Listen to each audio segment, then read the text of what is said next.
Despite putting up impressive numbers over the past couple of seasons, Mackenzie Milton has not gotten the number of Division I offers people would expect. And the reason? Something completely out of his control. You know the saying, there's no hood like sisterhood. That's definitely the saying at Kahuku High School, where there's not one, not two, not even three, but 4 sets of sisters on the girls volleyball squad this year.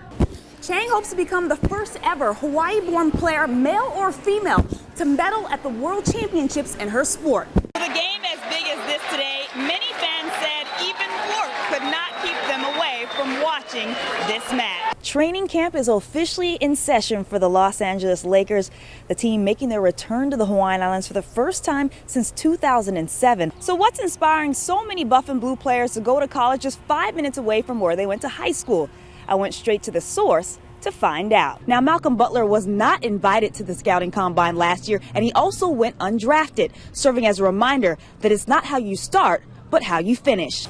Welcome back. UH and Boise State meet this Saturday. It's going to be a homecoming for 2 of Hawaii's assistant coaches. Offensive and defensive coordinators Don Bailey and Tom Mason worked for the university in the mid-90s, but it gets better because this weekend's matchup pits the Tudors against the 2 Ts. Broncos head coach Brian Harsin was a walk-on quarterback in the mid-90s, and it was Mason, who was interim head coach at the time, that ended up giving him a scholarship. Mason and Bailey helped the Broncos reach the 1994 Division I AA National Championship game.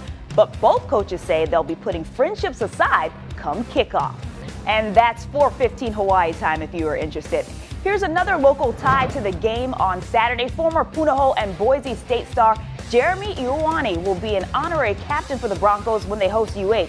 In May, Ioane underwent a successful kidney transplant from his twin sister Jasmine, also a former star athlete for the Buff and Blue. Ioane's kidney had been operating at just 1% as he battled an autoimmune disease over the past 3 years. The UH men's basketball team will hold their first practice on Friday, officially kicking off the Eran Ganot coaching era at the university. Well, the Lakers are back. In Hawaii anyway, the team holding their first training camp in the islands since 2007. A lot of new faces on the team this season, including this year's 2nd overall pick, D'Angelo Russell, out of Ohio State. But all eyes are obviously going to be on Kobe Bryant, who is entering his 20th year in the league. My, how time flies. He is recovering from a torn rotator cuff, you can see with the ice here, that he suffered from last season. But he had an solid opening day of practice. Bryant says he is excited to be back on the court and back playing in Hawaii. It was good. I mean, it's a little strange because I remember like it was yesterday being here, and all of my teammates that were here before that are all now either retired or coaching. Or on TV. Yeah, or on TV, right? So it's a little strange to look around and see so many young guys, but at the same time, you feel a great sense of responsibility. Try to guide them as best as I can. The Lakers face off against the Jazz on Sunday in the first of 2 exhibition games. Kobe will see some action, however, head coach Byron Scott says they'll be careful not to overdo things this week. A great start. Like I said, I thought he was fantastic, in our first drill, and he was great in our shell drills, pretty much everything that we did, but we wanted to keep it to the minimum. So if we went 20 minutes in one thing, we wanted to keep him at 10 to 15. First game tips at 3 p.m. on Sunday. Make sure you keep it here with Hawaii News Now. We'll be at the games to bring you the latest updates. For now, FRANCESCA WEEMS, Hawaii News Now. Girls on the football field, that's not as strange as it used to sound anymore. But on the offensive and defensive lines, meet Natasha Paliafe, Cynthia Phillip, and Kelly Brush. They are linemen for the Na Menehune. Let's go. When I found out a lot of people didn't think that girls would play, I was like, okay, well, we'll show him up. Go! I just wanted to do something big my senior year, just go big or go home. I wanted to leave my mark somehow in school. Go! For Paliafe, football is a family affair. Her uncle Tyson Alualu is a defensive end for the Jacksonville Jaguars. Because that's how I've been playing football, because of him being a great role model and a leader out there. Phillip and Brush are offensive tackles for the varsity squad, while 9th grader Paliafe starts on both sides of the ball on JV.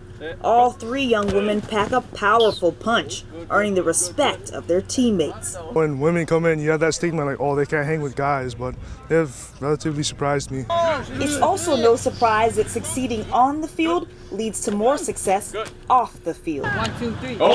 You can become a better leader, you can become a better team player, and it's just basically develops you as a person positively in that way. For Phillip and Brush, football ends this season, but Palia Faye hopes to go on to play in college and maybe one day, like her uncle, in professional football. At Mauna Loa High School, Francesca Weems, Hawaii News Now. Every weekend, the Morgan family gathers at the Cocoa Head Stairs for a morning workout. It's become a friendly competition for the race to the top. But 13-year-old Keon has stepped it up a notch. So little, he always tries to get in front of me, so I'm like, no, I'm gonna get in front of him. And then my dad, he just starts out at first and then he just slows down. Most adults that I talked to today said to make it to the top of the Cocoa Head Stairs, it took them anywhere between 20 to 35 minutes. Keon Morgan says he can do it in under 15. Get set, go. So we put the Kapolei middle schooler to the test, clocking his run up the more than 1,000 steps. Yes, you heard that right, 1,000 steps. Morgan not only made good on his word, he beat his old time by more than a minute, finishing in 13 minutes, 58 seconds. Made it! Are you surprised? No, I mean, my legs were tired, but for some reason, my legs just don't stop. For that age, that's amazing. Because it takes a lot of mental strength, not just physical endurance.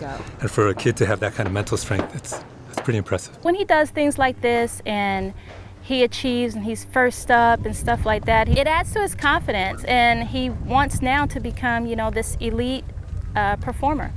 So remember this face and these feet. Keon Morgan may just be an 8th grader right now, but who knows where he'll be high-stepping it in the near future. Francesca Weems, Hawaii News Now.